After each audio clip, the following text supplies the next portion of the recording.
My wife passed away, leaving $5 million to our son and debt for me. When I asked my son for help, his wife blocked me. A man in bankruptcy cannot be part of a millionaire family. Desperate, I called the son of my wife's former partner, the boy whose college tuition I had paid. No one knew he had become a millionaire Wall Street lawyer. When the 18 black limousines pulled up in front of the house, he said only one sentence. "Before I start, let me know in the comments where you are watching my story from, so I can know how far it reached." My name is Robert G. Morales. I am 65 years old, and I spent my entire life working with my hands. I was born in a humble neighborhood in Chicago, one of those where kids play street hockey, and the women greet each other from their windows.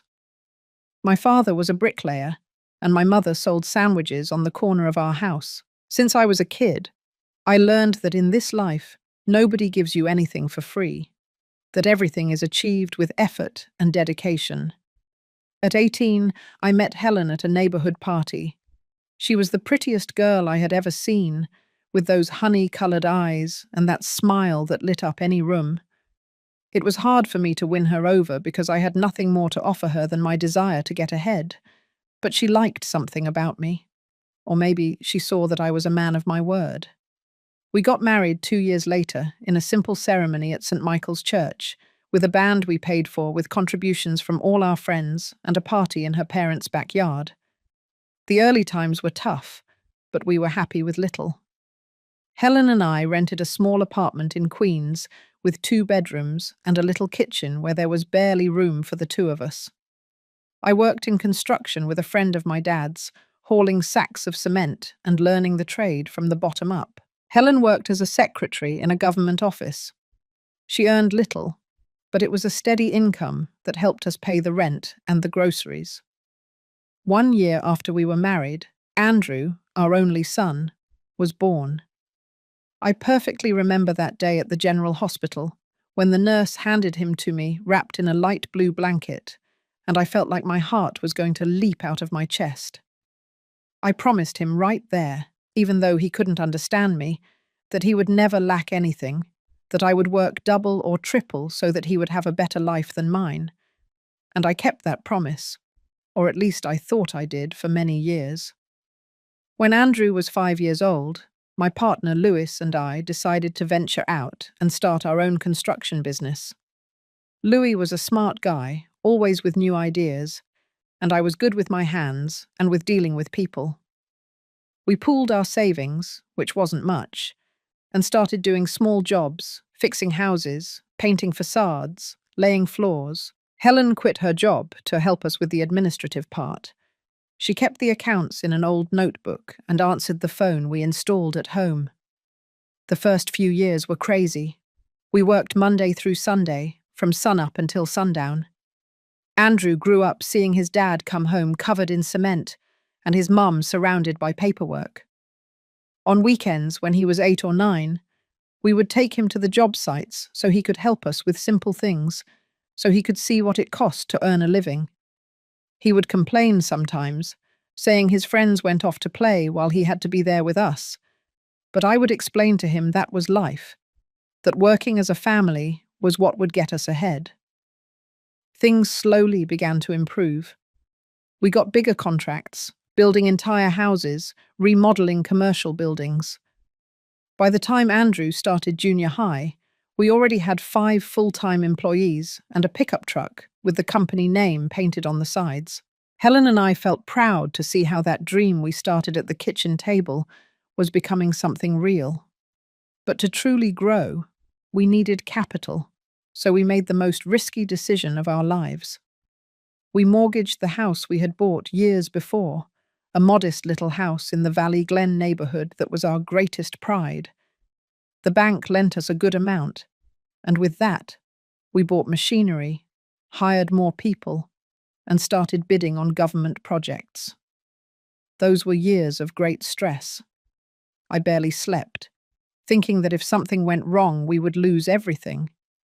But Helen always told me we had to take risks, that it was the only way to give Andrew a better future. and the business grew. In 5 years, we went from being a small company to a mid-sized construction firm with important contracts.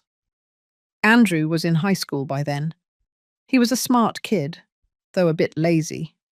He always preferred being with his friends over helping us with the company. Helen defended him, saying he was young and had the right to enjoy his youth, that we had already worked enough for him. I wasn't so sure. I worried that he didn't appreciate the effort, but in the end, I always gave in because she had a way of convincing me with a look. Louis, my partner, also had a son. His name was David. That boy was the complete opposite of Andrew. Studious, hard-working, always asking how everything in the company worked. Since he was a child, you could tell he was hungry to learn. Louis and I used to joke that David was born with overalls and a hard hat, while Andrew seemed to have been born with a suit. We loved them both as if they were our own sons, because that's how Louis and I were. More than partners, we were brothers. When David finished high school, he wanted to study law, but his family couldn't afford a private college, and he hadn't secured a spot at the University of Texas. Louis was worried. He didn't want his son to miss out on an education. One night, after closing a large contract, I told Louis not to worry, that the two of us would pay for David's college. Helen agreed. She said that boy deserved it for all the effort he put in. So David enrolled at a good private university, and we paid his tuition for all 5 years of the degree. He never forgot it. He always told us he would pay us back with work once he graduated, that he would be the best lawyer for the company. But life takes many turns. When David graduated, he got an incredible offer to work at an international law firm in New York City. Louis and I told him to go, not to pass up that opportunity just to stay with us.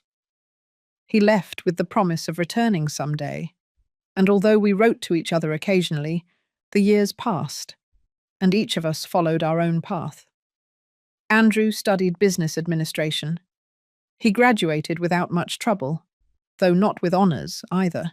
When he finished college, we brought him into the construction company to work with us.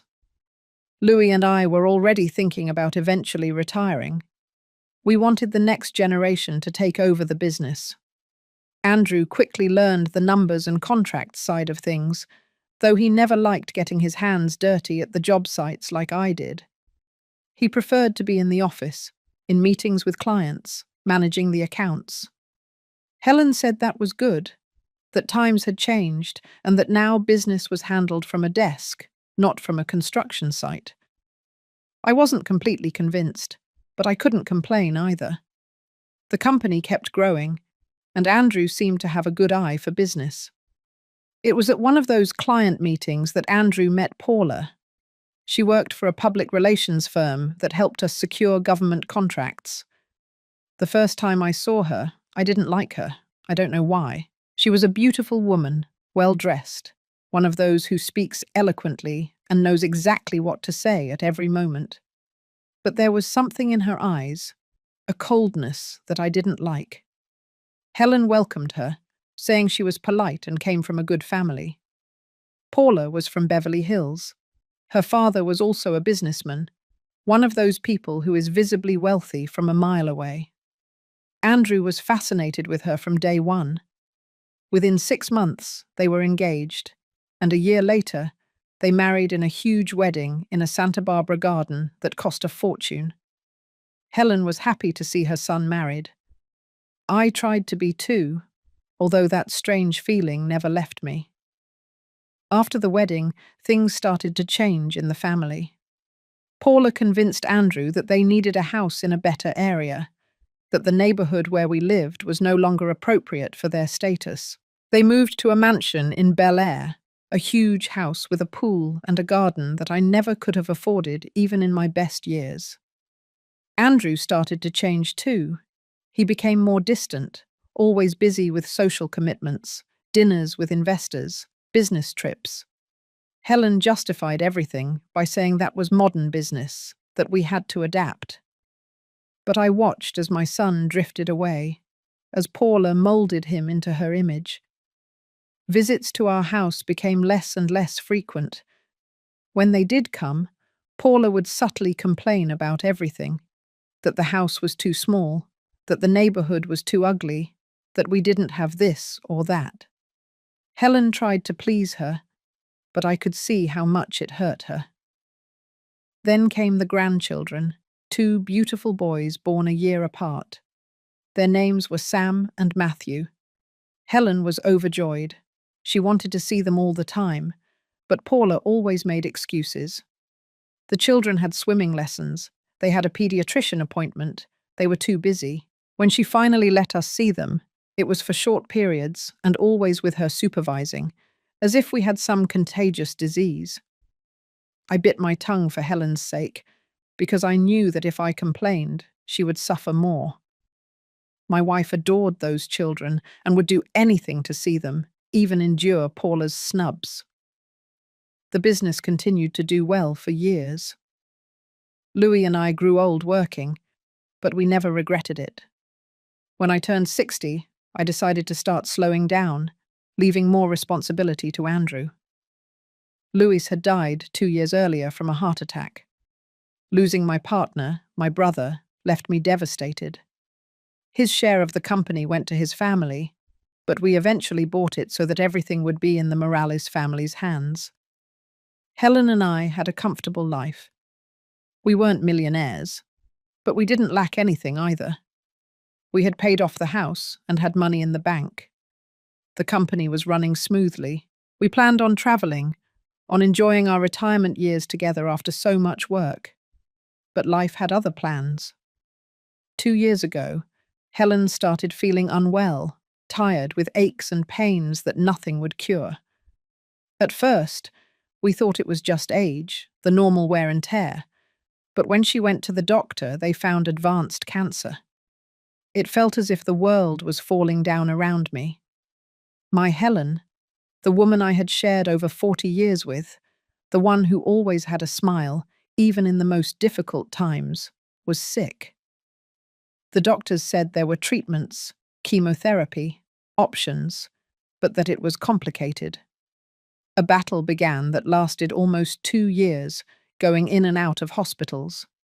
Treatments that cost a fortune, but which I paid without hesitations because she was my wife, the love of my life.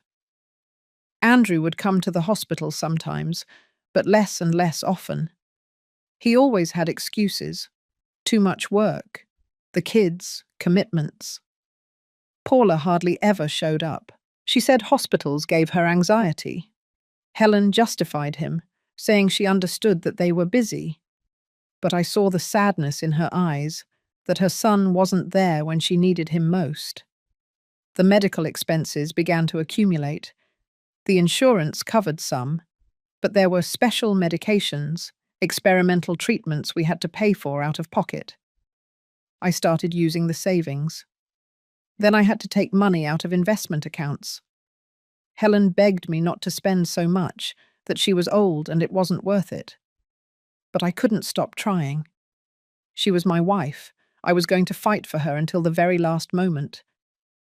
During that time, Paula started showing up more often, but not to help with Helen, but to talk about practical matters.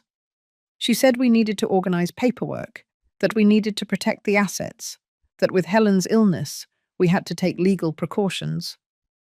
I was so overwhelmed with my wife's condition that I barely paid her any attention. Paula brought a lawyer friend of hers, a slick guy who talked about wills, powers of attorney, asset reorganization. Helen signed papers. I signed papers. The lawyer said it was to protect us, so the medical expenses wouldn't eat up everything, and Andrew could inherit something. At the time, it seemed reasonable to me. I trusted my son, and that this was best for the family. Helen held on with dignity until the end. There were good days where it seemed she was getting better, where she recovered that light in her eyes and told me not to worry, that everything would be okay. But the bad days were more and more frequent. The last week she was in the hospital with so many medications that she could barely hold a coherent conversation. I didn't leave her side. I slept in a chair next to her bed, holding her hand. Andrew came on the last day when the doctors told us it was a matter of hours. Paula stayed in the waiting room. My Helen died on a Tuesday morning, her hand in mine, after whispering that she loved me and that I should take care of our grandsons. I felt my soul being ripped out when her hand went cold in mine. The funeral was simple, as she would have wanted. Many people from our old neighborhood came to say goodbye, lifelong friends, employees from the company. Paula organized everything efficiently, but without warmth, as if it were just another event on her calendar. After the burial, I was left alone in the apartment where we had lived the last few years. It was a rental in the Greenwich Village area that we had taken when we sold the Valley Glen house to pay for treatments. The loneliness was unbearable. Every corner held a memory of Helen, her coffee mug in the kitchen, her magazines on the living room table, her perfume that still floated in the air. I didn't want to be there, but I didn't know where to go either. A week after the funeral, Paula's lawyer came to read the will. Andrew was there, serious, distant. The lawyer read documents with legal jargon that I barely understood. What I did understand was the result. All the money, all the properties, the company, everything went into Andrew's name. I was left with practically nothing, only the pending medical debts. I was stunned. This couldn't be possible. Helen and I had always agreed that when one of us died, the other would be protected, and then everything would go to Andrew. I asked the lawyer if there wasn't a mistake. He showed me papers that Helen had supposedly signed, modifying her will. The papers had her signature, but I didn't remember being present when she signed them. The lawyer explained with that condescending voice that Helen had wanted to protect her son, that she considered I could take care of myself with my Social Security benefits. I felt betrayed, confused, but above all, devastated. Andrew wouldn't look me in the eye during the reading of the will. He stayed silent the entire time, playing with a pen between his fingers, as if he were in a regular business meeting and not deciding his father's future. When the meeting ended, I tried to talk to him, to ask for an explanation, to ask if his mother really would have wanted to leave me like this. But Paula intervened. She told me in that sweet but poisonous voice that it was best if I went to rest, that everything was still too raw, that we would talk calmly later. Andrew nodded without saying a word, and they left together. I stood there in the lawyer's office, feeling the floor opening beneath my feet. At that moment, I still didn't want to believe that my own son had done this to me. I looked for excuses in my head. I thought maybe there was some misunderstanding, that Helen, in her confusion from the medication, had signed something she didn't fully understand. The following days were a nightmare. The final hospital bills started arriving, funeral home accounts, overdue medication payments. They totaled dizzying amounts. My Social Security barely covered the apartment rent and basic food. There was no way I could pay those debts. I tried to contact Andrew several times. I called his cell phone, but he never answered. I sent him messages that were read, but with no reply. Once I went to the company offices, the company I had built with my own hands alongside Louis, and the new receptionist, a young woman who didn't know me, told me that Mr. Andrew was unavailable and that I needed to schedule an appointment. I explained that I was his father, but she looked at me with distrust, as if I were a lunatic or a scammer. I left there feeling humiliated, small, invisible. Mrs. Rose, my lifelong neighbour, came to visit me often. She was an elderly widow, one of those truly good people who are few in the world. She brought me food because she knew I barely cooked. She kept me company during the long afternoons, where the loneliness felt like a weight on my chest. One day I told her the whole story about the will while we were having coffee in my little living room.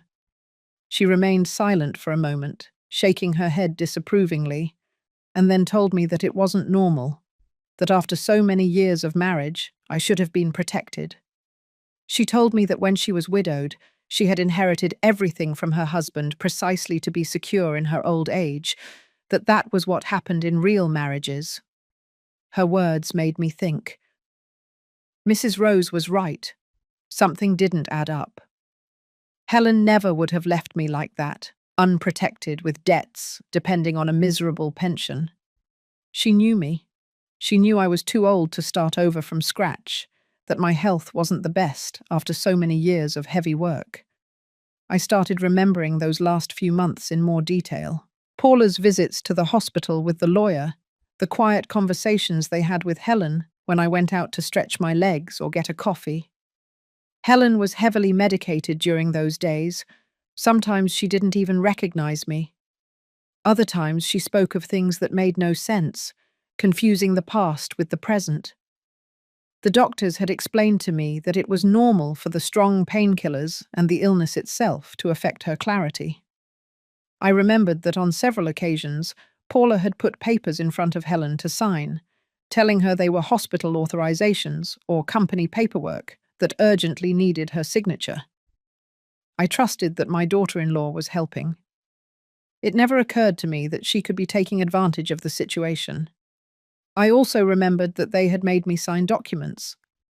Paula told me they were powers of attorney, so Andrew could handle medical expenses and company matters, while I was busy taking care of Helen. I signed without reading.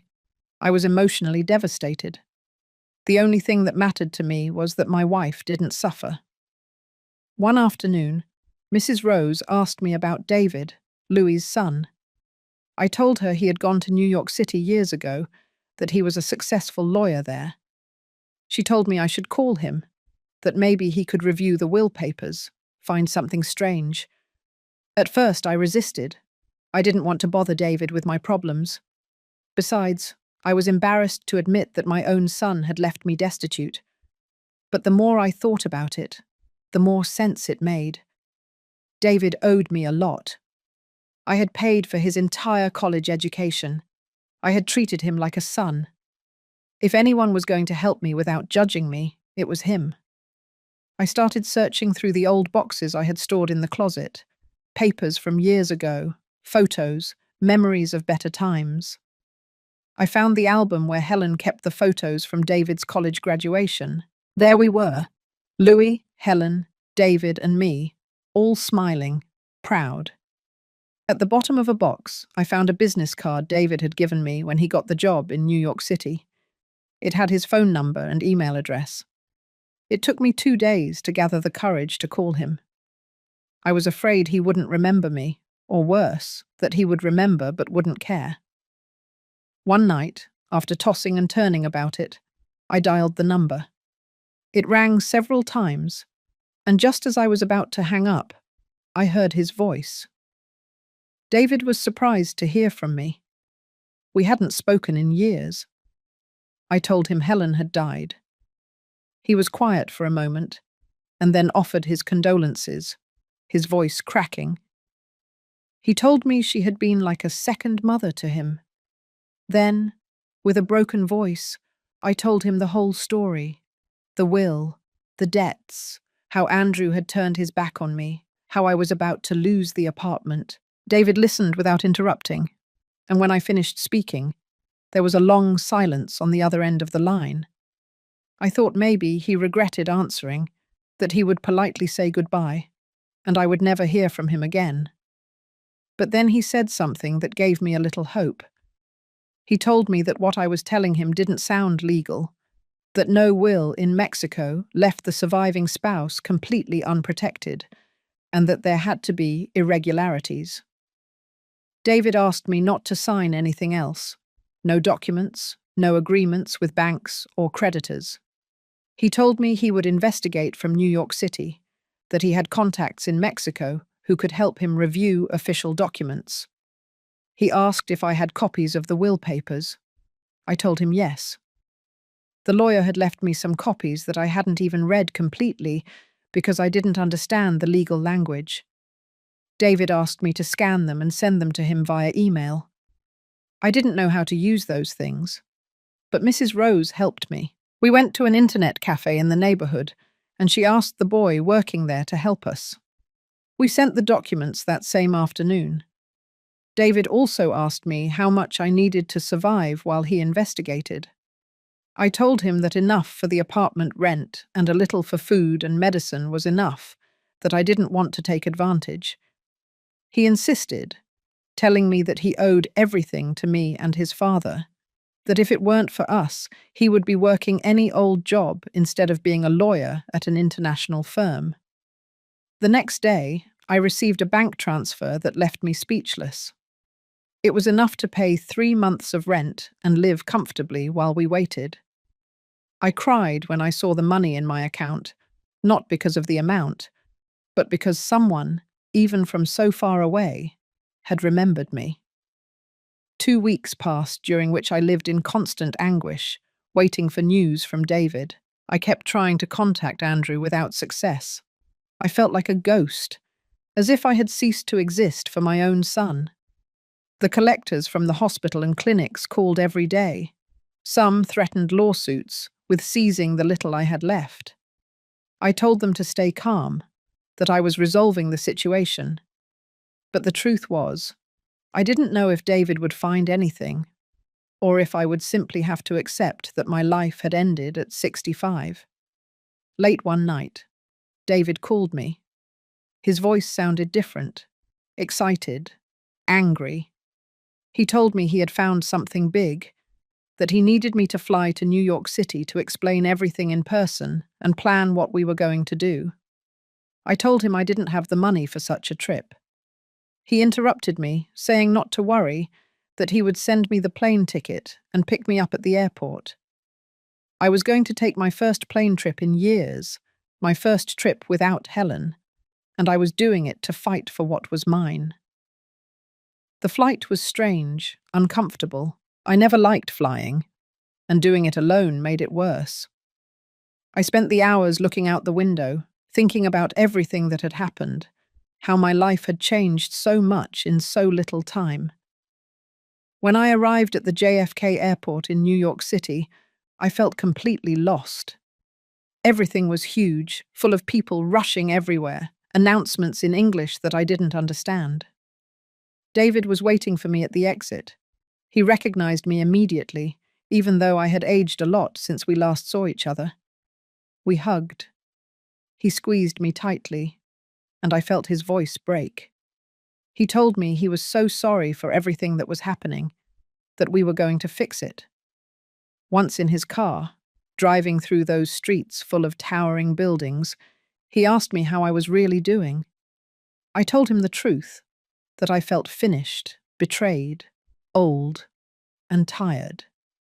He told me not to give up yet, that what he had discovered was going to change everything.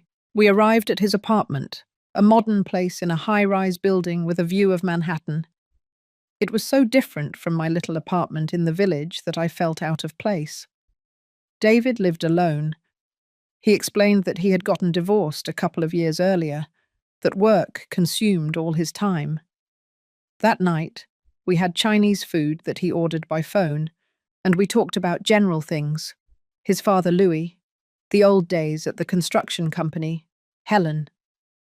It was comforting to talk to someone who had known my wife when we were young, when we still had dreams and energy. David told me he never forgot what we did for him, that he owed his professional success in large part to the opportunity we gave him to study. He said it was his turn to help me now, that was what family did. Take care of each other. The next morning, we went to his office. It was an impressive place. A full floor of a skyscraper overlooking Manhattan. Young people working on huge computers, conference rooms with glass walls. David took me to his private office and closed the door. He pulled out a thick folder full of documents and asked me to sit down. What he explained to me over the next few hours left me cold. David had used his contacts in Mexico to thoroughly investigate the entire process of the will and the property transfers. He had discovered that Paula, with the help of the lawyer she had hired, had manipulated everything from the start. First, David explained, they had gotten Helen to sign a broad power of attorney when she was heavily medicated in the hospital. That power gave Paula authority to do practically anything with Helen's properties and accounts. Then they had done the same with me when I was emotionally distraught. They had made me sign papers that I believed were just to facilitate paperwork, but which actually stripped me of my rights over the family assets. David showed me copies of documents he had obtained from the public property registry. The Valley Glen house we had sold to pay for treatments hadn't actually been sold. It had been transferred to Andrew's name for a ridiculous amount, practically given away. The same went for other properties I didn't even know we owned. Small plots of land we had bought years ago as an investment, and that I had forgotten about because Helen handled those details. Everything had been transferred to Andrew's name using the powers of attorney, under the pretense of protecting the assets from taxes and medical expenses.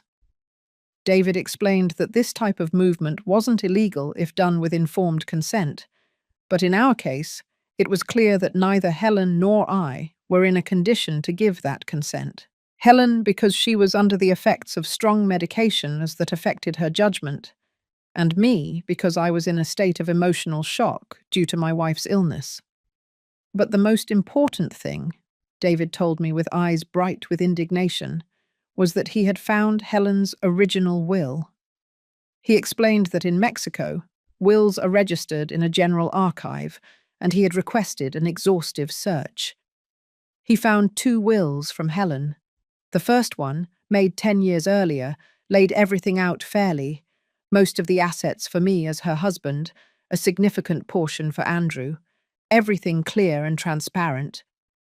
That will had never been formally revoked. The second will, the one Paula's lawyer had shown us, dated from just 3 months before Helen's death, when she was already very sick. David showed me that second document and pointed out irregularities. Helen's signature looked shaky, different from her usual signature. There were no independent witnesses, only Paula's lawyer and a secretary who worked for him. And most suspiciously, David explained, that will left me with practically nothing, which went against all the conversations Helen and I had had during our marriage about protecting each other. David had also found something else, something that made my stomach churn. He had audio recordings legally obtained through a private investigator in Mexico. In those recordings, you could clearly hear Paula talking to the lawyer, planning how to clean up the assets so that everything would end up in Andrew's hands. In one of the conversations, Paula said verbatim that the old man, referring to me, couldn't see a single dollar because I was a nuisance, someone who didn't fit into the family she wanted to build. She said I was a reminder of Andrew's humble past, that as long as I was around, with my old clothes and my labourer's manners, Andrew would never be fully accepted in the social circles she moved in.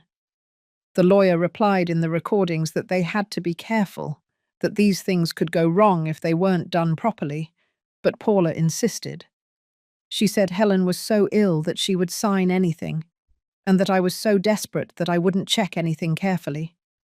Listening to those recordings was like being stabbed. It wasn't just Andrew's betrayal in allowing all this. It was hearing Paula's absolute contempt for me, how she saw me as trash that had to be thrown out of the house. I started crying right there in David's office, a cry of rage, of impotence, of humiliation. David let me vent. He put a hand on my shoulder and waited for me to calm down. Then he told me in a firm voice that we were going to fight this, that we had enough evidence to prove fraud, that we were going to get back what was mine. But he warned me that it wouldn't be easy, that this would probably destroy my relationship with Andrew forever. He said that when we came out fighting publicly, everyone would know, the neighbours, the friends, the people who worked at the company. He asked me if I was willing to go all the way. I didn't have to think about it much. I had nothing left to lose. My wife had died, my son had betrayed me, my dignity was in the gutter. I told David, yes, that I wanted to fight, that I wanted to get back what Helen and I had built with so much effort.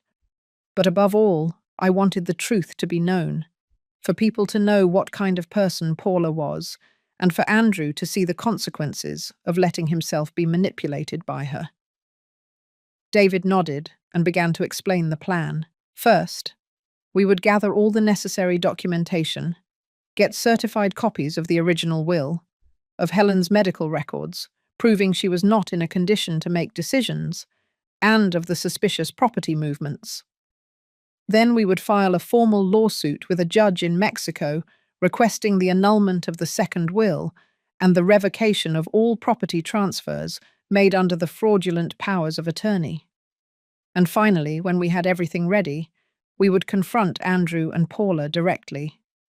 David had contacts in Mexico, lawyers from his own firm who could represent us there. We spent that entire week in New York City preparing the case.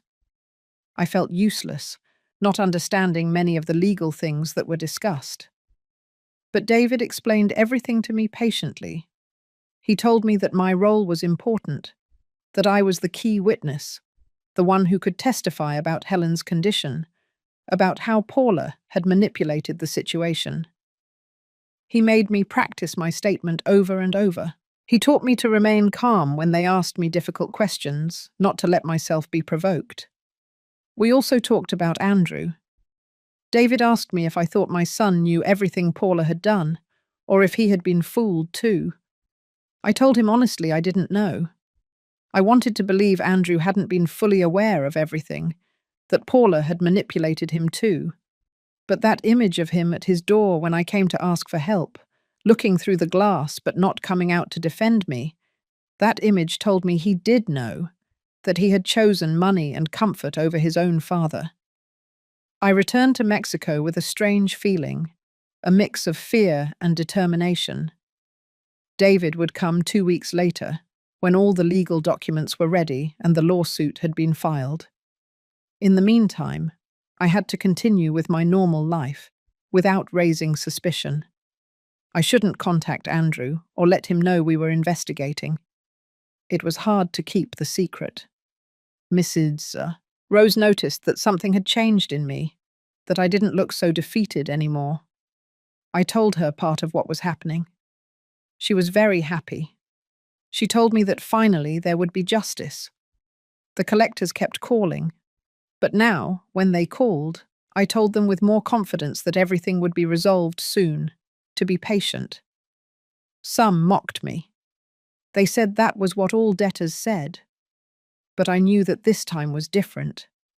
David was working day and night from New York City. He called me every 2 or 3 days to update me. He told me he had found more things, that the fraud network was bigger than we thought. Paula had not only manipulated Helen's will, she had also made moves with company accounts. She had diverted money into Andrew's personal accounts, using false invoices and inflated contracts. David explained to me that this was no longer just a problem with inheritance. It was tax fraud, money laundering, things that could land Paula and the accomplice lawyer in jail. He asked me if I wanted to go that far. I told him yes, that if they had broken the law, they had to pay the consequences, no matter who they were. Finally, the day arrived. David came to Mexico with a team of 3 more lawyers from his firm and a private investigator. They rented a suite in a downtown hotel and set up a kind of operations headquarters there.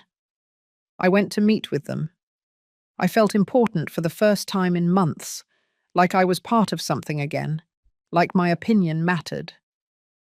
David introduced me to his team. Everyone treated me with respect. They called me Mr. Robert. They listened to me when I spoke. We reviewed the plan one more time. The next day we were going to formally file the lawsuit in the courts. That same day, while the court was processing the paperwork, we were going directly to Andrew and Paula's house to confront them. David wanted the confrontation to be public, for the neighbors to see. for it to be clear that we were not going secretly, but openly, with the law on our side. That night I barely slept. I thought about Helen. What would she say if she could see me now, preparing to confront our own son? I think she would be sad, but also proud. I knew she never would have wanted me to let myself be trampled, to accept the injustice without a fight. I also thought about Andrew, about the boy he had been, how I carried him on my shoulders when we went to the job sites, how he hugged me when I came home tired from work. That boy had disappeared, replaced by a man I no longer recognized. It hurt, but I knew I couldn't let the pain stop me. David was right. It was now or never. Either I fought for my dignity, or I gave up and let them trample me until the end of my days. The next morning dawned with a grey sky, threatening rain. David and his team arrived early to pick me up at the apartment. Mrs. Rose came out to see me off. She hugged me tightly and told me that God was with me, that the truth always comes out. We got into a caravan of 3 black SUVs. I was in the middle one with David. First, we went to the courthouse where one of the lawyers filed all the lawsuit documents. The process was quick, a matter of signatures and stamps. The judge, an older man with a serious look, briefly reviewed the documents and said that it would proceed, that the parties involved would be notified. David asked the judge to give us a document confirming that the lawsuit had been filed. The judge agreed and gave us an official paper with his signature. That paper was important because it showed that we weren't going to Andrew's house just to cause a scene. We were backed by judicial authority. From the courthouse, we headed to Bel Air, the neighborhood where Andrew and Paula lived. The journey felt eternal. My stomach was churning. My hands were sweating. David asked me if I was okay, if I wanted to continue. I told him yes, although the truth is I was terrified, not of Andrew or Paula, but of what this meant, the point of no return we were reaching. When we reached their street, the 3 black SUVs slowly advanced until they stopped in front of the mansion. It was mid-morning on a weekday. There were people on the street, gardeners working at neighboring houses, some women walking their dogs. Everyone turned to look at the caravan of vehicles. It was obvious that something important was happening. We got out of the SUVs, David first, then me, then the other lawyers and the investigator. Everyone was dressed formally, with briefcases in hand. We looked like an official entourage, and that was exactly the image we wanted to project. We walked towards the main door of the house. I was in the middle of the group, feeling protected, but also exposed. David rang the doorbell. An elegant melody was heard. A few seconds passed that felt like hours. Then the door opened, and there was Paula. She was wearing expensive athletic wear, her hair perfectly styled, impeccable makeup even at that hour of the morning. When she saw me, her expression changed from surprise to annoyance in a second. Before she could say anything, David introduced himself. He pulled out a business card and handed it to her. He told her in a clear, professional voice that he was the legal representative of Robert G. Morales, and that we had come to personally notify them about a lawsuit that had just been filed against her and her husband, Andrew Morales. Paula turned pale. She took the card with a trembling hand. From inside, Andrew's voice was heard asking who it was. Paula turned around, nervous, and then told us to wait, that we couldn't just come in like that. David calmly replied that we didn't need to come in, that we could do everything right there at the door, but that it was important for Andrew to be present to hear the accusations. Paula hesitated. She looked agitated. Finally, she said she would get him. A few seconds later, Andrew appeared. He was wearing sweatpants. It looked like he had just woken up or had been exercising. When he saw me, his face showed confusion, then something like guilt, and then he became serious. like when he did business. He looked me in the eye for the first time in months, and I held his gaze. I wasn't going to look away, not this time. David began to speak. His voice was firm, but not aggressive, professional. He explained to Andrew and Paula that he represented Robert Morales in a lawsuit for testamentary fraud, abuse of power of attorney, and illegal property transfers. He told them we had documented proof that they had manipulated Helen when she was under the effects of strong medication to make her sign a will that went against her true intentions. He showed them copies of the documents we had gathered.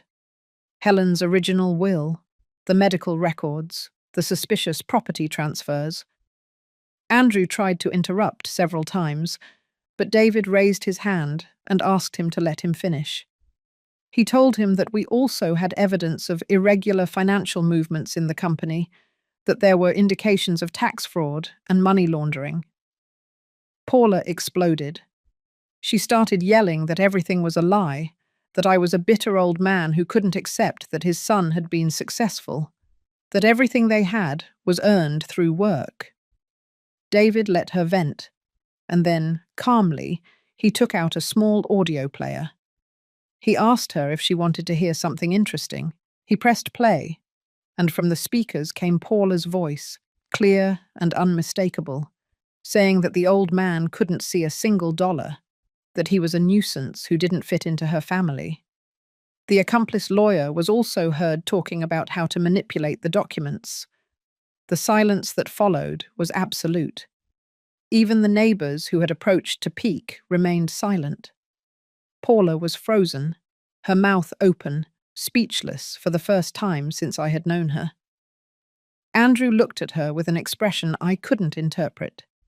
It could have been surprise, it could have been anger, it could have been shame.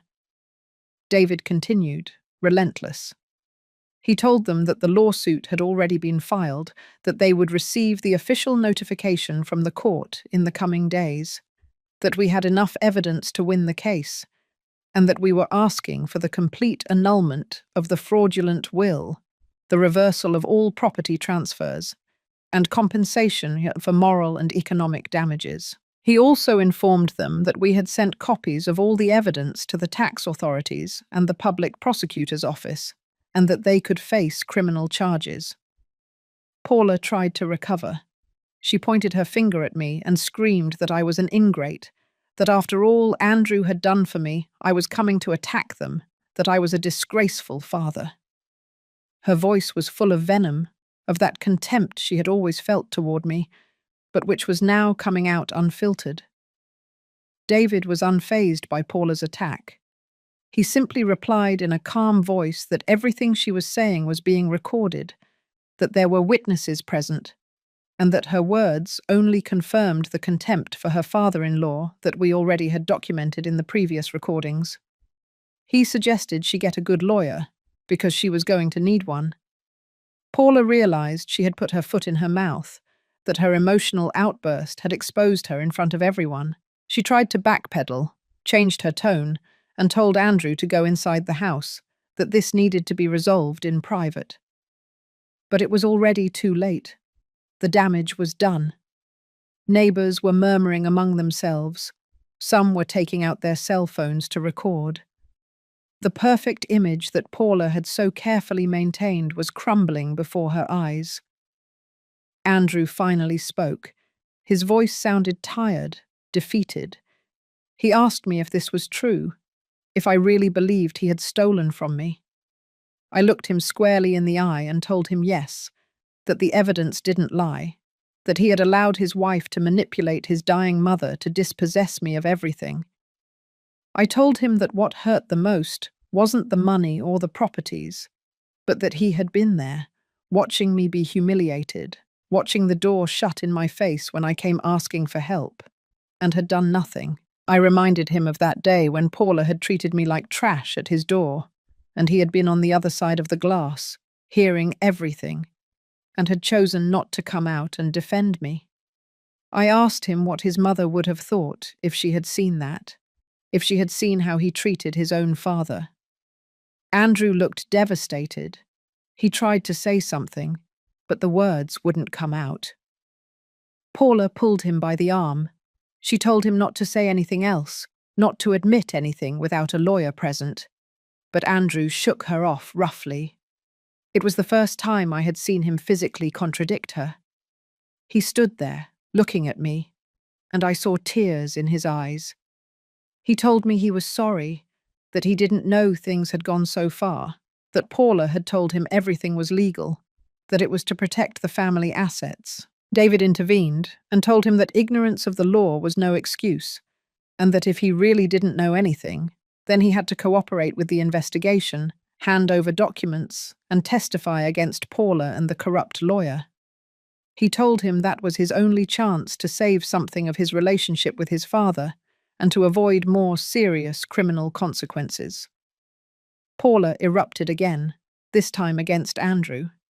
She screamed that he shouldn't be an idiot, that he shouldn't say anything, that I only wanted to ruin them to keep everything. She told him he was her husband, that he had to be on her side, that I was just an old man who couldn't accept that they had progressed more than I had. Andrew looked at her with an expression I had never seen on him, a mix of disgust and disappointment. He told her to shut up, that because of her he had lost his father, that because of her ambition he had betrayed his mother's memory. Paula fell silent, surprised by Andrew's tone. Then she tried to change her strategy. She approached him in a soft voice. She told him to think about their children, about the family they had built, about everything they had to lose. But Andrew moved away from her. He looked at me and said he needed time to process all this, that he was going to hire his own lawyer to review the documents, and that if everything was true, then he would do the right thing. David handed him a folder with copies of all the evidence we had. He told him to take all the time he needed, but that the legal process had already begun, that the judge had accepted the lawsuit, and that there would be hearings in the coming weeks. He also warned him that if he tried to move money, sell properties, or destroy evidence, it would only worsen his legal situation. Andrew grabbed the folder with trembling hands and nodded. We turned around to leave. I walked next to David, feeling strange. It wasn't the complete victory I had imagined, but it wasn't a defeat either. I had planted a seed of doubt in Andrew. For the first time in years, I had made him question Paula. As we were about to reach the SUVs, I heard Paula's voice yelling from the door. She cursed us. She said we were going to pay for this, that she had contacts, that we weren't going to win. David didn't even turn around. He just kept walking. I did turn around. I saw her standing there at the entrance of her mansion, red with rage, and for the first time in a long time, I felt like I was recovering some of my power, my dignity. Back at the hotel, David told me that things had gone better than expected. Paula's reaction, her implicit confession, the visible break between her and Andrew, everything played in our favor. He explained that now came the difficult part, the judicial process, which could take months. There would be hearings, depositions, expert testimony. I would have to testify, tell what had happened over and over. He asked me if I felt capable. I told him yes, that after what I had just done, confronting them in their own home, going to court would be easier. David smiled and told me I had done well, that I had remained calm and dignified, which was important. That night we had dinner at the hotel with the entire legal team. They toasted to me, to justice, to Helen. I felt accompanied, supported, something I hadn't felt since she died. The following days were a whirlwind of legal activity. David and his team worked non-stop, preparing documents, interviewing witnesses, coordinating with medical experts who could testify about Helen's mental state during her final months. I spent the afternoons at the hotel with them, listening to legal conversations that I sometimes understood and sometimes didn't. David was patient. He explained every step of the process to me. He told me we had achieved something important. The judge had ordered the freezing of all Andrew and Paula's bank accounts while the case was being resolved. That meant they couldn't move money, they couldn't sell properties, they were financially paralyzed. He also told me that the public prosecutor's office had opened a formal investigation against Paula and the corrupt lawyer for fraud. If they were found guilty, they could face several years in prison. One afternoon, I received a call from an unknown number. I hesitated to answer, but something made me do it. It was Andrew. His voice sounded broken, tired. He told me he had hired an independent lawyer to review all the documents David had given him. His lawyer had confirmed that the accusations were true, that there were serious irregularities in the entire process of the will and property transfers. He said he hadn't known anything, that Paula had told him everything was legal, that it was normal tax planning. I told him that did not excuse him, that he had seen how his wife treated me, how she humiliated me, and he had never done anything to stop her. There was a long silence.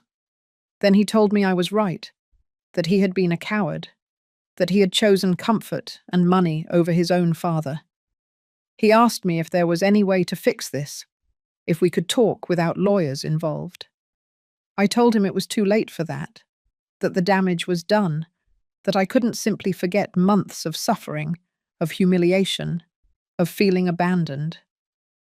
I told him that if he really wanted to do something good, then he should cooperate with justice, turn over all the documents he had, and testify against Paula and the corrupt lawyer. Andrew told me that would mean the end of his marriage. I replied that his marriage was built on lies and betrayal, that Paula had never loved him, only his money and social position. I suggested he think about his children, what kind of example he was setting for them if he protected someone who had committed fraud. Andrew started crying on the other end of the line. He told me he didn't know what to do, that his life was a mess. For a moment I felt sorry for him. He was my son, after all. But then I remembered those months of loneliness and pain, and the pity turned into something harder. I told him that everyone makes their own decisions and lives with the consequences, that I had already made mine by suing them, and that now he had to make his. I hung up the phone feeling emotionally exhausted. David, who had heard part of the conversation, asked me if I was okay. I told him what Andrew had said. David explained to me that this was good for our case, that if Andrew was willing to cooperate, we could strengthen the accusations against Paula. He asked me what I really wanted, justice or revenge. The question took me by surprise. I told him that at first, I just wanted to get back what was mine, to be able to live out my final years with dignity. But now, after discovering the depth of the betrayal, after hearing those recordings where Paula spoke of me as if I were trash, I wanted something more. I wanted them to pay for what they had done. I wanted the truth to come out. I wanted everyone to know what kind of people they were.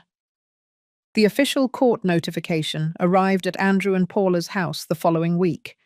David told me that, according to his contact in Mexico, Paula had had an outburst when the process server handed her the documents.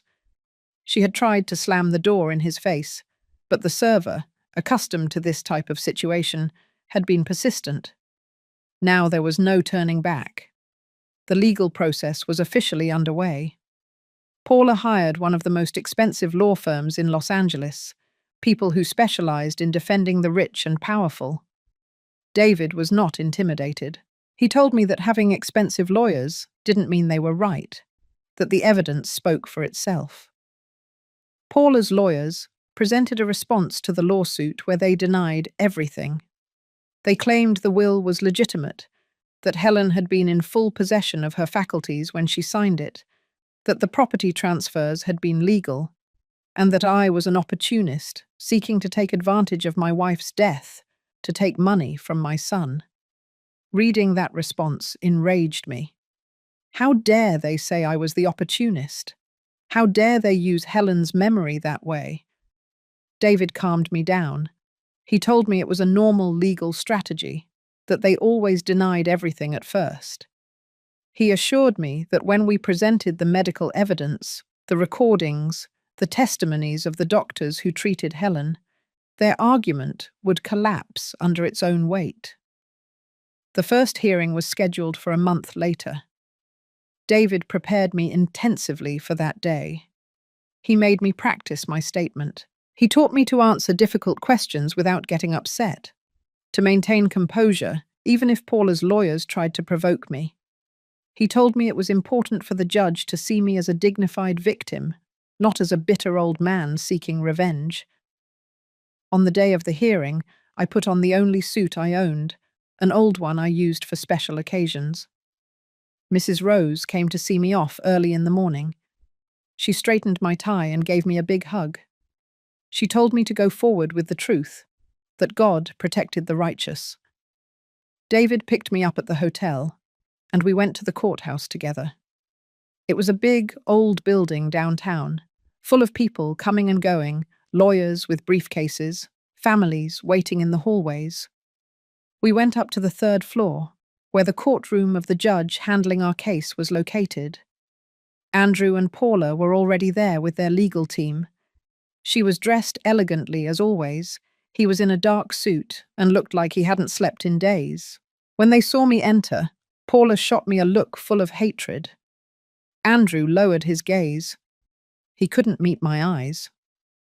We entered the courtroom. It was a formal, serious space, with the judge's bench at the front and tables for the parties on each side. We sat down at our table, David next to me, his associates behind us. On the other side were Paula, Andrew, and their 3 lawyers. The judge entered, a man in his 50s with a serious expression, and we all stood up. The hearing began with the judge asking each party to present their opening arguments. David stood up and clearly laid out our case. He explained how Helen had been manipulated on her deathbed, how they had taken advantage of her vulnerable state to make her sign a will that contradicted her true intentions. He presented the original will as evidence. He pointed out the dates. He explained the chronology of events. Then he spoke about the fraudulent powers of attorney, how they had been used to transfer properties without my knowledge or consent. Finally, he mentioned the recordings where Paula admitted her plan to leave me with nothing. When David finished, Paula's lead lawyer stood up. He was an older man with white hair, possessing a deep, authoritative voice. He began by stating that this was a baseless lawsuit, motivated by the greed of a man who could not accept that his wife had decided to leave her estate to her son. He claimed Helen had been perfectly lucid when she signed the second will, that it had been her free and sovereign decision.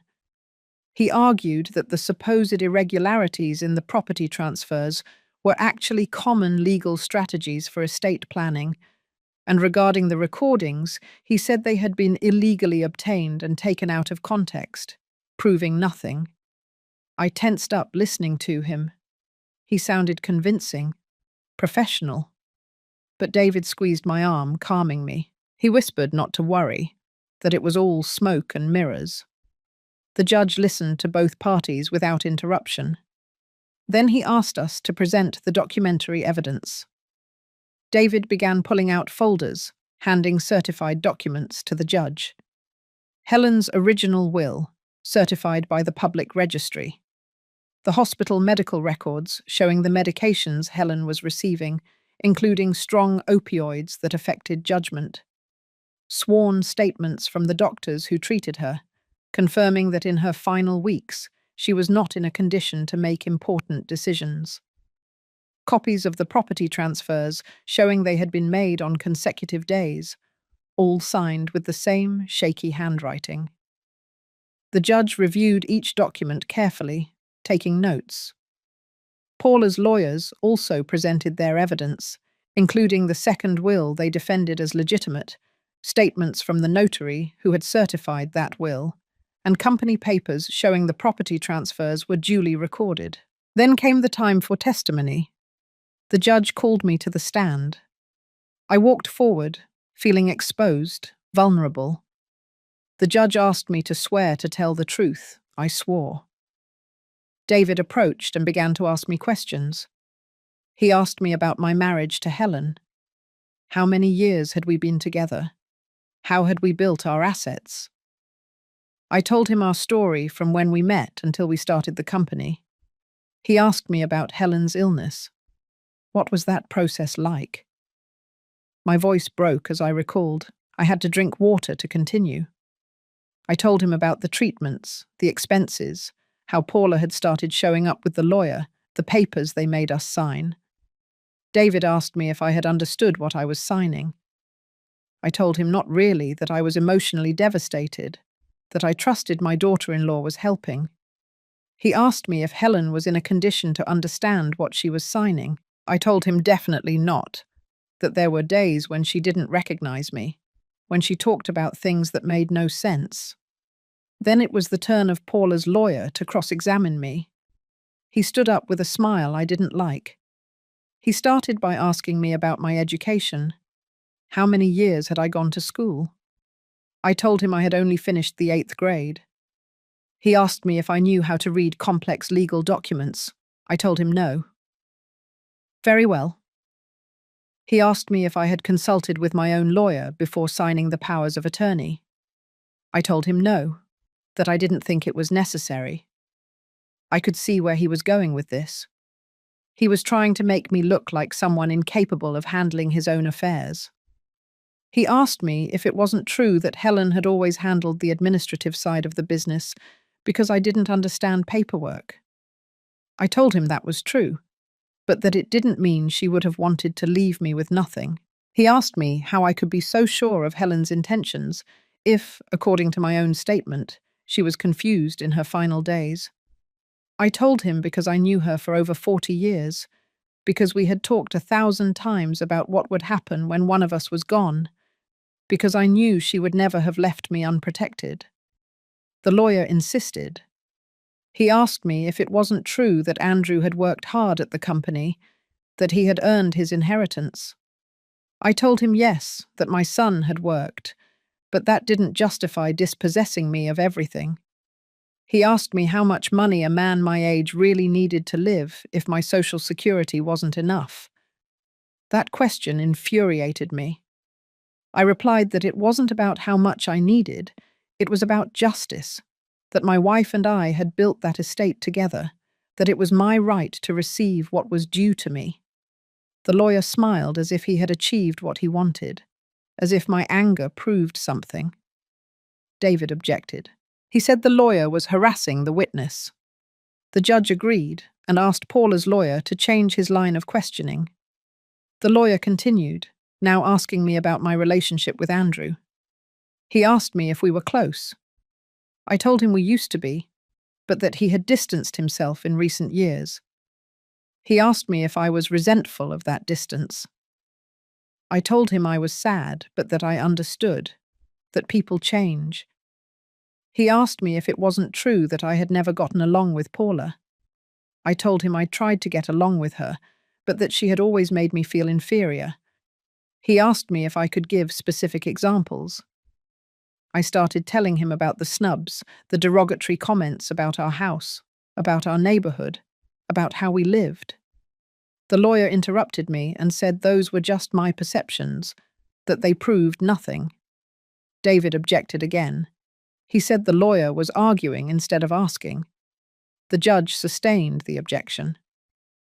Finally, the cross-examination ended. I returned to my seat, feeling exhausted. David told me I had done well, that I had remained calm despite the provocations. Then it was the turn of other witnesses. David called one of the doctors who had treated Helen to the stand. The doctor, a young man with a professional look, confirmed under oath that Helen in her final weeks was under strong medication that affected her judgment.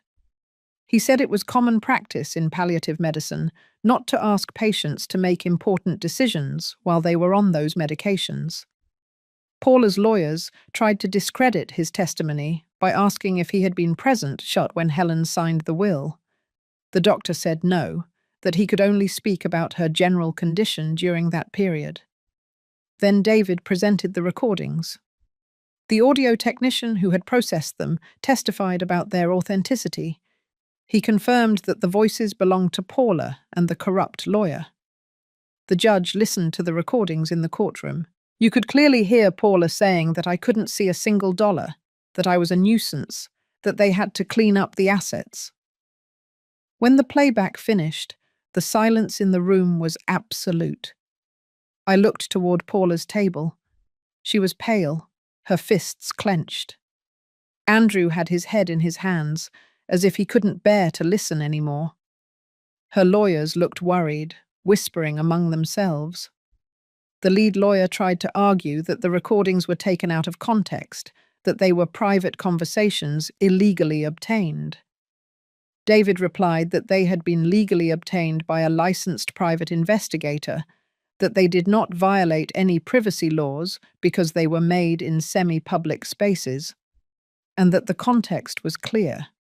There was no way to misinterpret those words.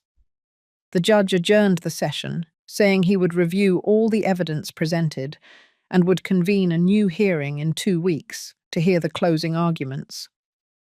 We stood up when he left. David told me it had been a good day, that things had gone better than expected. As we left the courtroom, I saw Andrew standing in the hallway, alone. Paula had left with her lawyers. My son looked at me and took a step towards me. For a moment, I thought he was going to speak to me, to say something, but David put a hand on my shoulder and guided me toward the exit. He told me it wasn't a good idea to speak with the other party without lawyers present, that anything we said could be used against us. He was right, but a part of me wanted to hear what Andrew had to say. The next 2 weeks were agonizing. David returned to New York City for work, but he maintained constant contact, calling me every 2 days to check on me. I spent my days in the apartment, turning over everything that had happened in the hearing. Mrs. Rose came to visit me. She kept me company, distracting me with her stories and advice. She told me it was almost over, that justice would come soon, but I wasn't so sure. Paula's lawyers were good, professional. They knew how to create doubt. And even though the evidence seemed solid, you never know what a judge will decide. One night, I received another call from Andrew. This time, he sounded different, more resolute. He told me he had made a decision, that he was going to divorce Paula. He told me that after hearing the recordings in the hearing, after seeing all the evidence, he had confronted his wife. She had admitted that she had manipulated things, but that she had done it for their good, to protect their future, to ensure that I wouldn't squander the estate. Andrew told me he had asked her how she could think that of her own father-in-law, the man who had raised her husband. Paula had replied that I was a nuisance, that I represented a poor past they had overcome. Andrew told me that in that moment, he realized he had never really known the woman he had married, that he had been so blinded by her beauty and social class that he hadn't seen her true nature. I asked him why he was calling me to tell me this. He said he wanted me to know that he was going to cooperate with justice, that he was going to turn over all the documents he had in his possession, and that he would testify if necessary. He told me he knew this wouldn't fix what he had done, that it wouldn't compensate for the pain he had caused me, but that it was the least he could do. He also told me he understood if I could never forgive him, that he couldn't forgive himself. I asked him about the children, my grandsons. His voice cracked when he replied. He told me it was going to be difficult for them, that the divorce would affect them, but that he couldn't keep living a lie. I told him that the children were innocent in all this, that they didn't deserve to suffer for their parents' mistakes. Andrew agreed. He asked me if someday, when all this was over, he could see them again, if I would be willing to be a part of their lives. I didn't answer immediately. I told him we would have to see, that there was a lot of damage to heal first. David was happy when I told him about Andrew's call. He told me this greatly strengthened our case, that if Andrew was willing to testify against Paula, then we practically had the case won. He explained that in family fraud cases like this, the testimony of a directly involved family member carried a lot of weight. I asked him if he thought Andrew was being sincere, or if it was a legal strategy. David told me he couldn't be sure, but that from the way Andrew had looked at the hearing, from how he had reacted to the recordings, his regret seemed genuine.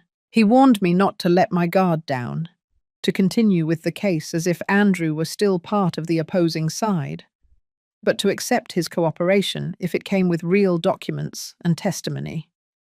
Indeed, days later, David's lawyers received a package from Andrew's personal lawyer. It contained copies of emails between Paula and the corrupt lawyer, text messages discussing how to speed up property transfers before Helen died, internal company documents showing irregular money movements. It was a gold mine of evidence. David called me, excited. He told me that with this, there was no way Paula could escape.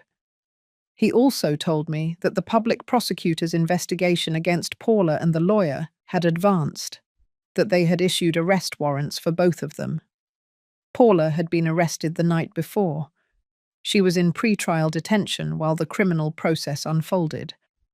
The corrupt lawyer had also been arrested. His firm had issued a statement saying it was a personal matter of the partner and that the firm had nothing to do with his actions. The news of Paula's arrest filled me with mixed feelings. On the one hand, I felt satisfaction that justice was acting, that she would pay for what she had done. On the other hand, I was sad thinking about my grandsons, how this would affect them. Andrew called me that same night. He sounded devastated. He told me he was the one who had turned over the additional evidence to the public prosecutor's office, that his lawyer had advised him to cooperate completely to show that he had not been consciously involved in the fraud. He told me his children had seen their mother being arrested, that they were confused and scared.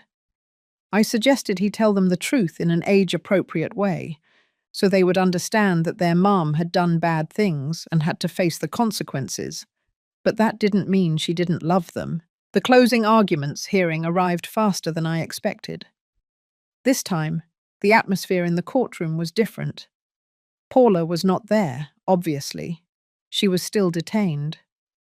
Andrew was there, but now sitting in the back, as an observer, not as a defendant. His name had been removed from the lawsuit after David and his lawyers negotiated an agreement where Andrew agreed to return what had been fraudulently transferred in exchange for not facing criminal charges. David presented the closing arguments. He was methodical, precise.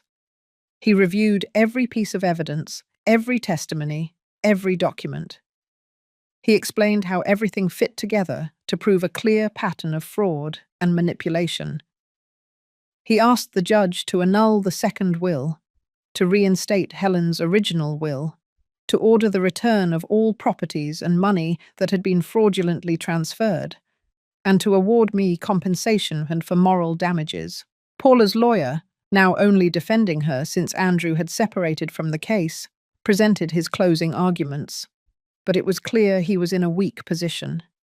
He could no longer deny the recordings. He could no longer say that everything had been legal when his own client was in prison accused of fraud. His strategy now was to minimize, to argue that Paula had acted believing she was doing what was best for the family, that there had been no criminal intent, only an error in judgment. He asked the judge for clemency. He argued that a woman of Paula's social position had already suffered enough with the arrest and public humiliation that losing all her assets would be excessive punishment. David stood up for the rebuttal and dismantled those arguments one by one. He said that the recordings clearly showed there had been intent, that Paula knew perfectly well what she was doing, that she had planned everything with coldness and calculation. He reminded the judge that this was not just a civil matter of money, it was a matter of human dignity, of an elderly man who had been stripped of everything he had worked for in his life by the greed of his own daughter-in-law. The judge listened to everything in silence, taking notes constantly. When both parties finished, he announced that he would give his verdict in 1 week. We stood up when he retired. As we left the courtroom, Andrew approached me. He asked me if we could talk for a few minutes. David looked at me, waiting for my decision. I told him yes, that it was fine. We moved away from the group of lawyers. Andrew and I, alone in a corner of the hallway. He looked finished. He had lost weight. He had deep, dark circles under his eyes. He told me that regardless of what the judge decided, he wanted me to know that he was truly sorry. He told me he had spent the last few weeks reviewing his life, thinking about everything he had lost by letting Paula lead him. He told me he missed his mother, that he felt guilty for not having been more present in her final days, for having left me alone to bear everything. I asked him why he had done it, why he had allowed things to go so far. Andrew was quiet for a moment, looking at the floor. Then he started talking in a low voice. He told me that when he met Paula, he felt lucky. She was everything he thought he wanted: beauty, class, contacts in circles he never could have accessed alone. He told me that little by little, she convinced him that to succeed, he had to leave his past behind, that successful people didn't cling to their humble origins but overcame them. He said Paula had made him feel ashamed of his own family, of the way Helen and I talked, of our simple clothes, of our neighborhood customs. He had started to believe her, to think that to belong to that new world, he had to cut ties with the old one. When Helen became ill, Paula told him it was the perfect opportunity to reorganize the family finances, to secure their future. She had convinced him that I was old, that I didn't need much to live out my final years, that it was only fair that he, as the only son and the one who really worked in the company, should receive the largest share. I asked him if he really believed all that. Andrew looked me in the eyes and said he wanted to believe it, because it was convenient for him, because it was easier than confronting Paula, than questioning the lifestyle they led. He told me he knew it was wrong, but he lied to himself. He told himself that he would help me later, that he wouldn't leave me destitute, that it was just a matter of time. But when the moment came, when I came to his house asking for help and Paula closed the door on me, he didn't have the courage to contradict her. He told me he stayed on the other side of the glass, listening to her humiliate me, and did nothing because he was a coward, because he was afraid of losing everything he had. I told him that was the problem, that he had valued material things more than his own family, that he had forgotten who he was and where he came from. Andrew nodded, tears in his eyes. He told me he understood now, that he had lost the most important thing, that money and social position meant nothing without the people you love. I asked him about the children, how they were handling everything. His face lit up a little when he spoke of them. He told me Sam and Matthew were confused, but that he was trying to be honest with them in a way they could understand. He had told them that their mum had made serious mistakes, that she had hurt their grandfather, and that was why she was facing consequences. He told me the children asked about me, that they remembered the few times they had seen me, and wanted to know why I no longer visited them. Andrew asked me if someday we could try to rebuild something, not necessarily the relationship we had before, but at least a relationship where he could learn to be a better father, and his children could know their grandfather. I didn't answer right away. I told him we would have to see, that there was a lot of pain to heal first. I told him that when all this was over, when we had the judge's verdict, and things calmed down, we could talk about that possibility. But I made it clear that if he ever betrayed me again, if he chose money over family again, then it would be the definitive end. The week waiting for the verdict was the longest of my life. Each day felt eternal. David called me to keep me calm. He told me everything pointed in our favor, but that in the judicial system, you could never be completely sure. I spent the nights sleepless, going over everything in my head, imagining different scenarios. I thought about Helen, how she would have reacted to all this. I liked to believe that she would be proud of me for fighting, for not letting myself be defeated. Mrs. Rose continued to be my constant. She brought me food, forced me to go for walks in the park so I wouldn't stay cooped up all day. She told me that no matter what happened, I had already won because I had recovered my dignity. I had shown that I wasn't a finished old man who could be trampled without consequences. Finally, the day of the verdict arrived. David had returned to Mexico specifically to be present. We went to the courthouse together, this time also accompanied by Mrs. Rose, who insisted on coming to support me. The courtroom was full. There were journalists who had found out about the case because of Paula's arrest. The scandal had been in some local news outlets. Andrew was also there, sitting alone on one of the back benches. Paula had been brought from the detention center. She entered handcuffed and escorted by 2 police officers. She looked very different from the elegant and arrogant woman I knew. She was wearing simple clothes, no makeup, her hair unkempt. For a moment, I almost felt sorry for her, but then I remembered her words in the recordings, her contempt for me, and the pity disappeared.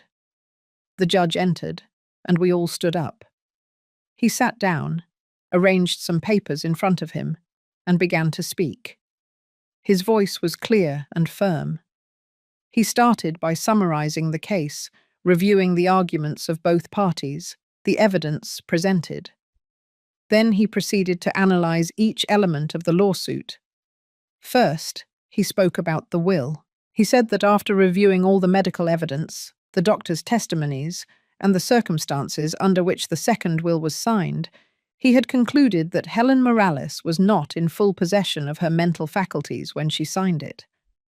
This was due to the high doses of opioid analgesics she was receiving, medications that, according to medical literature, significantly affect judgment and decision-making capacity. Therefore, he declared the second will null and void and reinstated the validity of the original will signed 10 years earlier, when Helen was completely healthy. I felt my heart leap out of my chest. David squeezed my arm, a discreet smile on his face. The judge continued. He spoke about the powers of attorney that Paula had obtained.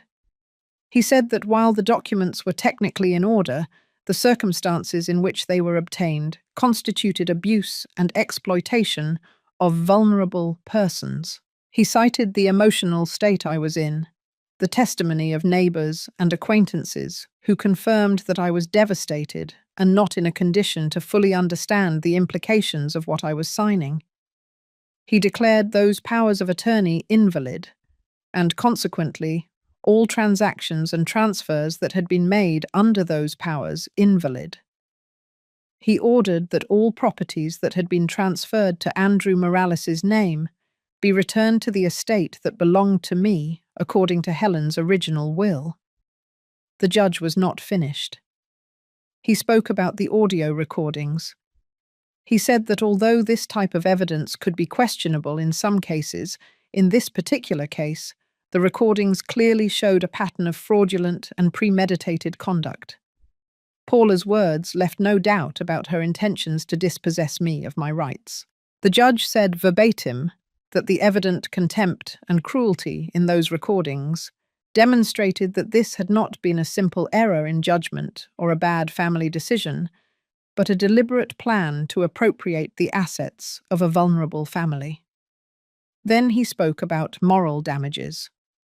He acknowledged that the harm caused to me was not only economic, but also emotional and psychological, that I had been a victim of familial abuse, that I had been humiliated and stripped of my dignity at the most vulnerable moment of my life after losing my wife.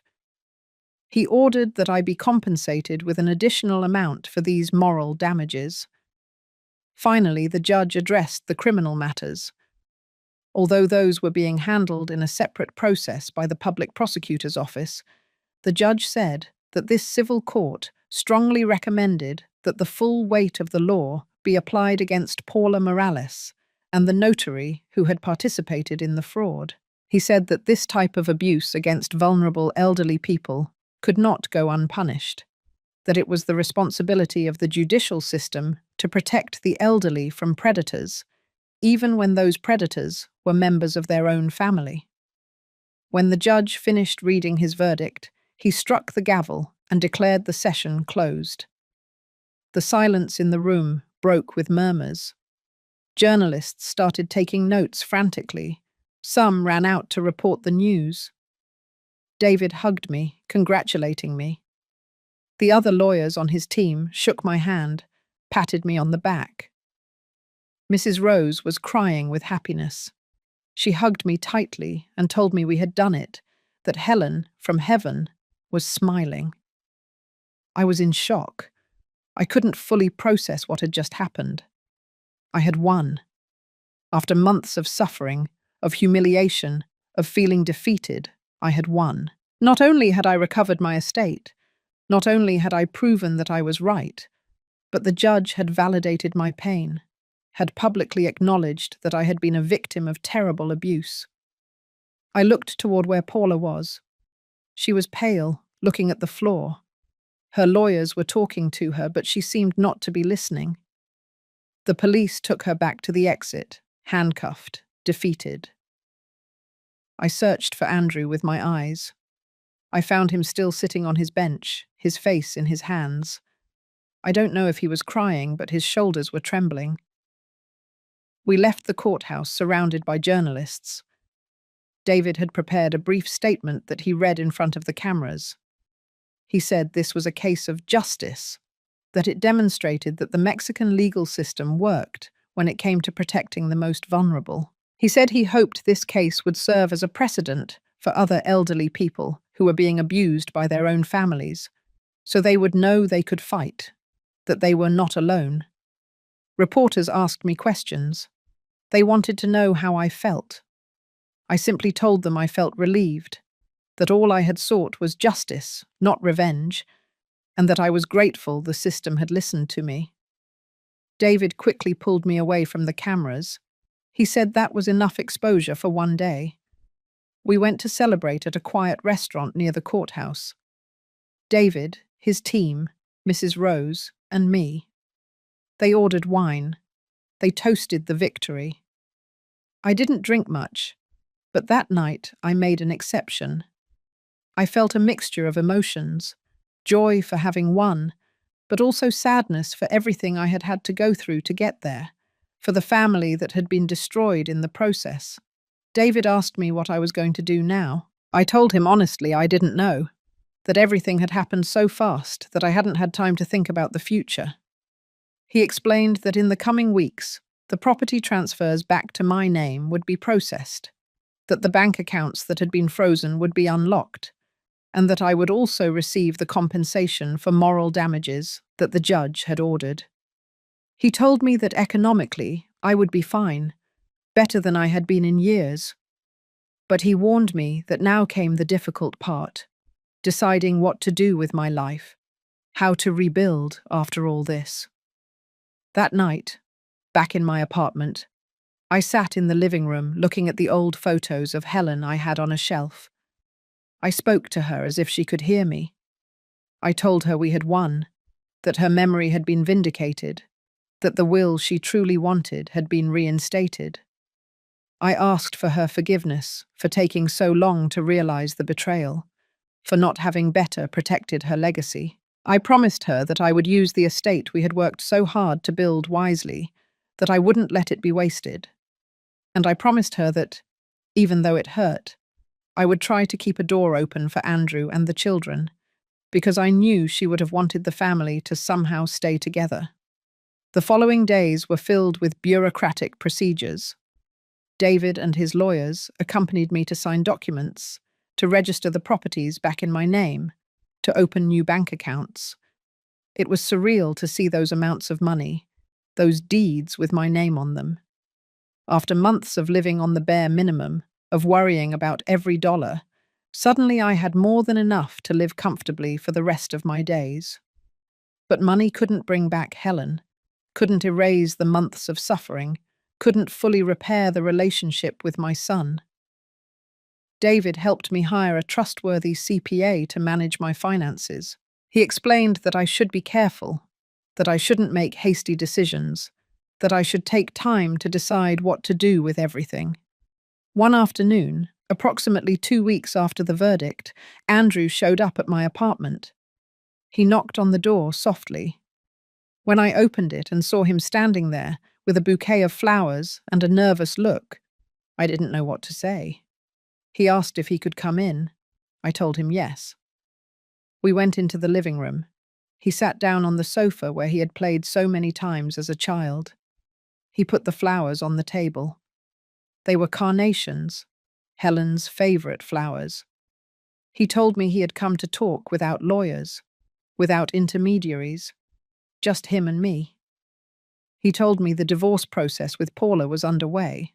She would probably face several years in prison for the fraud. Her defense lawyer was trying to negotiate a reduced sentence in exchange for returning what she could of the money. He told me he had sold the Bel Air mansion, that it was too big and full of bad memories. He had moved with the children to a more modest apartment. He was learning to live more simply. I asked him how Sam and Matthew were doing. He told me they were adjusting, that it was hard for them to understand why their mum wasn't there, but that they were slowly accepting the new reality.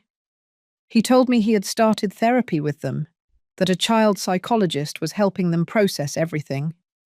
Then he looked at me directly and told me he wanted to ask me something important. He asked me if I would be willing to meet the children again, to be a part of their lives. He told me they needed positive figures. They needed to know their roots, to know where they came from. He said he had told them about me, how I had built the company from scratch with Helen, how I had given him everything so he would have opportunities. He had shown them old photos from when he was a child, of the construction sites, of the simple but happy times. I didn't answer immediately. I took my time to think. I looked at the photos of Helen on the shelf, as if seeking her advice. Finally, I told Andrew yes, that I was willing to meet my grandsons, to try to build a relationship with them. But I set clear conditions. I told him that if I was going to do this, it had to be with complete honesty, that the children had to know the truth about what had happened, adapted to their age but without lies. I told him I wouldn't pretend that everything was perfect, that our relationship was damaged, and that it would take time, maybe years, to rebuild some trust. I told him I would be a part of my grandsons' lives, but that didn't mean he and I would go back to being what we were before. Andrew accepted all my conditions.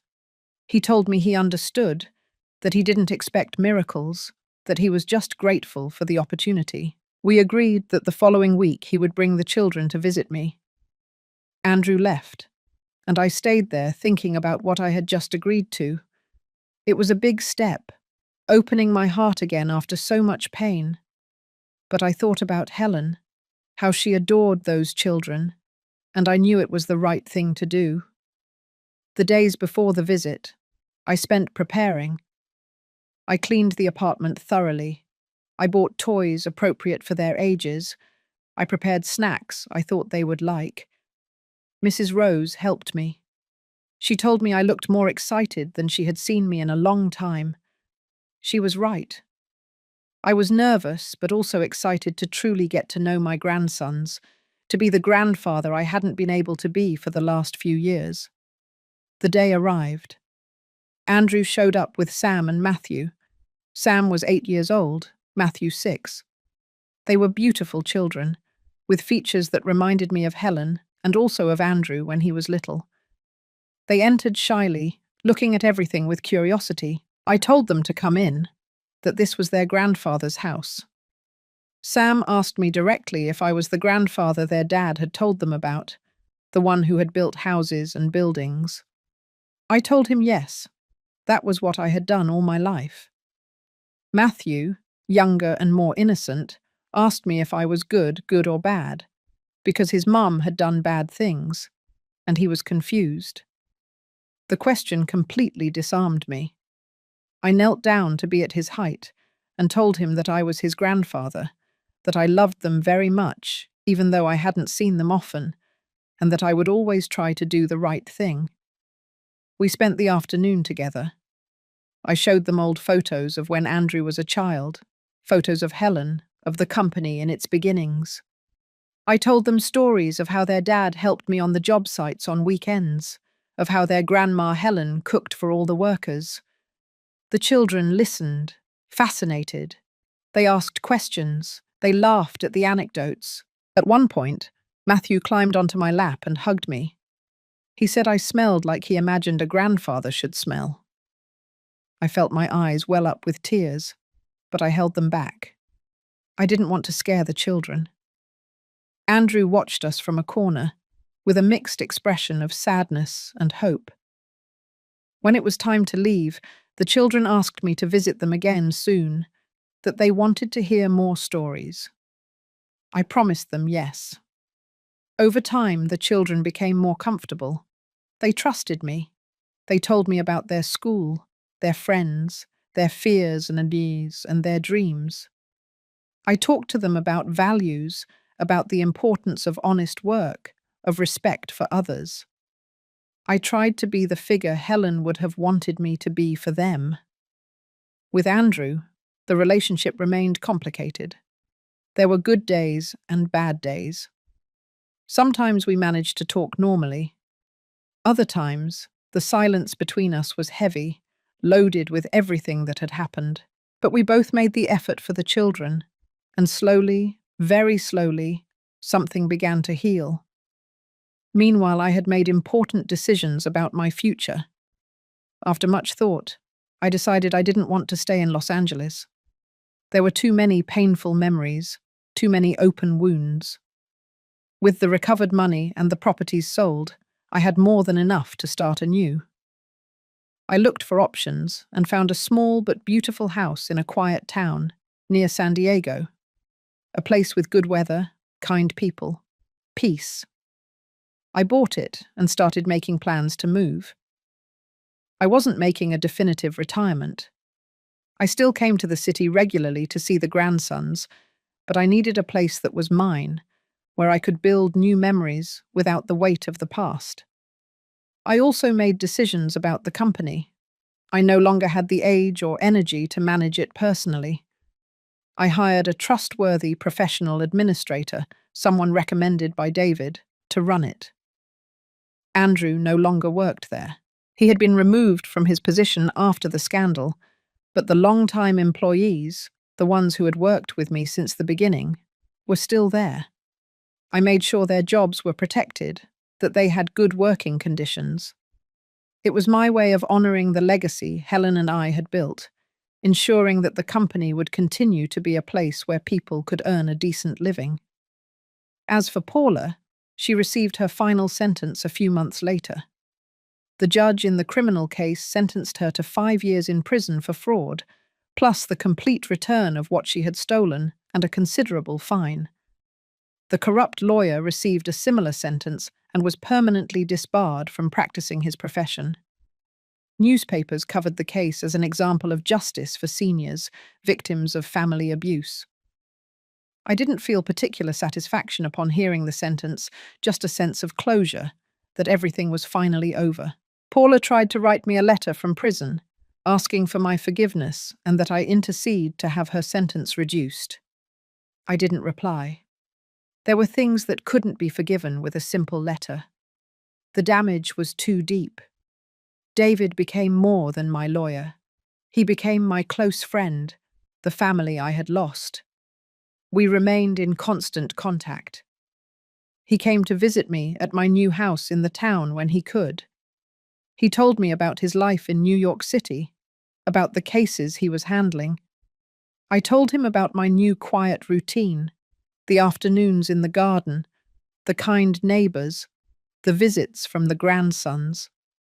He told me I looked better, more relaxed, that I had recovered some of the peace I had lost. He was right. For the first time in years, I felt in control of my life, making my own decisions, living on my own terms. My house in the town became my refuge. It was small, only 2 bedrooms, but it had a beautiful garden where I planted tomatoes, peppers, herbs. It reminded me of my parents' house when I was a child. The neighbours were simple, hard-working people. They accepted me without asking much about my past. They knew me as Mr. Robert, the quiet gentleman who lived in the house on the corner, and sometimes received visits from his grandsons. I started getting involved in the community. I helped with local projects. I went to the town festivals. It wasn't the life I had imagined when Helen and I built our estate, but it was a good life, quiet, honest. The grandsons continued to visit me regularly. Andrew drove every 2 weeks from the city to bring them. Sometimes they stayed the whole weekend. They slept in the guest room. They helped me in the garden. They played with the neighborhood children. Sam told me he liked coming because everything was quieter here than in the city, that he could think better. Matthew said he liked it because I taught him things his dad didn't know, like planting vegetables or fixing things with his hands. I was passing on what my father had passed on to me, the value of manual labor, the satisfaction of creating something with your own hands. Andrew and I had reached a tacit understanding. We didn't talk about the past unless necessary. We focused on the present and on giving the children stability. Trust was slowly being rebuilt, like a plant that grows little by little. There was still pain. There were still awkward moments. But there was also a willingness from both sides to keep trying. One afternoon, almost a year after the verdict, I was sitting in my garden, watching the sunset, when I received a call from Andrew. He told me he needed to talk to me about something important. He came the next day, alone, without the children. He sat down with me in the garden and began to speak.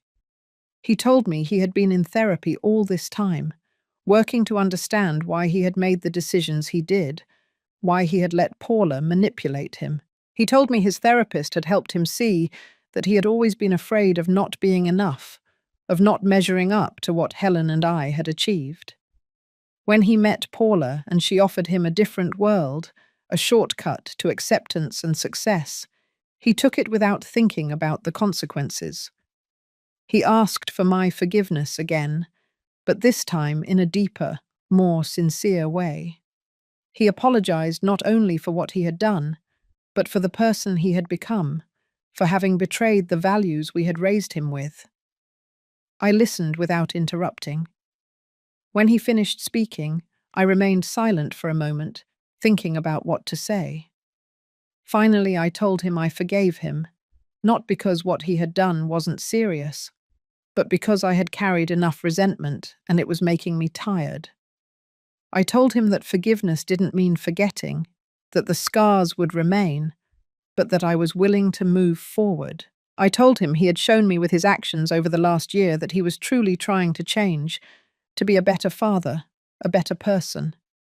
I told him Helen would have wanted us to find a way to coexist, to be family again, even if it was in a different way than before. Andrew cried, a liberating cry, and for the first time in years, I hugged him as I had hugged my son when he was a child. Now, sitting here in my garden at 66 years old, looking at the mountains in the distance, I can say that my life didn't end as I planned, but it didn't end in defeat either. I lost Helen, the woman of my life, and that loss will never completely heal. I faced the greatest betrayal a father can face, that of his own son. I had to fight for my dignity when it would have been easier to give up, but I also gained important things. I recovered my estate, and with it my financial security, for my final years.